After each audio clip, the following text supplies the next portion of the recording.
ফেসবুকে কিছু কিছু মানুষ 1-1.5 মাস কাজ করেই সাকসেস হয়েছে, তাদের ভিডিওতে ভালো ভিউজ আসছে, মিলিয়ন ভিউজ আসছে। আবার কেউ কেউ 1-1.5 বছর কাজ করেও এখানে কিছু করতে পারছে না। আমার একটা ফেসবুক পেজ রিসেন্টলি খুলেছি, মাত্র 1.5 মাসের মতো হয়েছে। সেখানে কিন্তু কয়েক লক্ষ ভিউজ এসেছে, আর দেখবেন প্রত্যেকটা ভিডিও ভাইরাল হয়েছে, আমি লিঙ্ক দিয়ে দেবো। তো আসল কথা হলো গাইডলাইনের অভাব। সঠিক গাইডলাইন ফেসবুকে পাওয়া যায় না। ফেসবুকের ভিডিওগুলো বেশিরভাগই স্প্যাম ভিডিও, সেখানে শুধু লাইক করো, কমেন্ট করো, শেয়ার করো, এই ধরনের ভিডিও পাওয়া যায়। আর যেগুলো গুরু আছে তারাও শুধু নতুনদেরকে ঠকাতে চায়, সেজন্য ফেসবুকে মানুষ এগিয়ে যেতে পারে না। আর ফেসবুকে সফল হতে চাইলে নিজের একটা আইডিয়া খাটাতে হবে যে সত্যি কি আমি অন্যের পোস্টে লাইক কমেন্ট করলে কি আমার লাভ হবে না অন্যদের লাভ হবে, সেটা অনেকেই বুঝতে চায় না। আসলে নতুনরা বুঝে না, এখানে ফেসবুকে জয়েন করেই তারা এই ধরনের ভিডিওর পাল্লায় পড়ে যায়, লাইভে যেতে থাকে প্রতিদিন, আর সেখান থেকেই মিথ্যা মিথ্যা কথাগুলো শিখে তারা এগিয়ে যাওয়ার রাস্তাটা বন্ধ করে ফেলে। তো দেখুন, প্রথম শিখতে হবে, আপনাকে কয়েকজন মানুষকে ফলো করতে হবে ফেসবুকে। কেমন মানুষ? আমি বলিনি বড় বড় ক্রিয়েটার দেখে ফলো করুন, কয়েকজন মানুষ। কোন মানুষ? আপনার একটা টপিক বেছে নিতে হবে প্রথম, যে আপনি কোন টপিকে কাজ করতে চান। যেমন কেউ রান্নার ভিডিও করছে, কেউ কমেডি করছে, কেউ নিজের লাইফস্টাইল দেখাচ্ছে। তো আপনি কোনটা? আপনি ডান্স করতে পারেন কোনটা, সেটা কিন্তু আগে নির্ধারণ করতে হবে। আর সেটা নির্ধারণ না করে শুধু চুপচাপ ভিডিও বানাতেই থাকলেন, সেভাবে কিন্তু হয় না। আসলে যে কোনো একটা টপিক যারা বেছে নেয় তারা এখানে বেশি তাড়াতাড়ি ভাইরাল হয়, বেশি তাড়াতাড়ি এখান থেকে আর্নিং করতে পারে।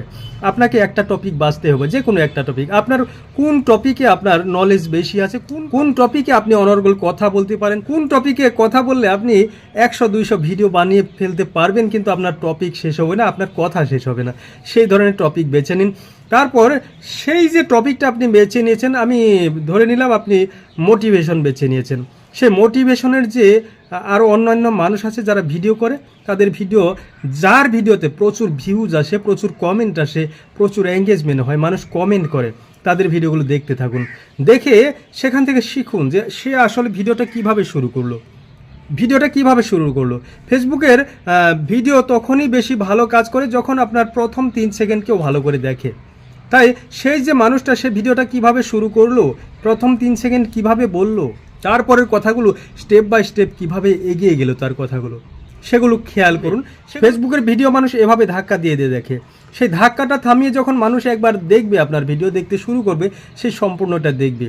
আর যদি আপনার ভিডিও কেউ সম্পূর্ণ দেখে, তাহলে আপনার ভিডিও ভাইরাল হওয়া থেকে কেউ আটকাতে পারবে না, ভাইরাল হবেই। ফেসবুকের ভিডিও স্টেপ বাই স্টেপ এগিয়ে যায়। প্রথম 10 জন দেখলো, সেই 10 জন যদি সেখানে ভালো রেসপন্স দেয়, ভিডিওটা সম্পূর্ণ দেখে, লাইক করে, কমেন্ট করে অথবা শেয়ার করে, তাহলে ভিডিও ভালো সিগন্যাল পেলো, সেই ভিডিওটা অনেক মানুষের কাছে পৌঁছে যাবে। আপনাকে চিন্তা করতে হবে না, আপনি শুধু সেই ভালো মানুষদেরকে ফলো করুন, তাদের কাছ থেকে শিখুন, আর সেই হিসেবে ভিডিও আপলোড করুন। তবেই কিন্তু আপনার ভিডিও প্রতিদিন ভালো ভালো ভিউজ আসবে।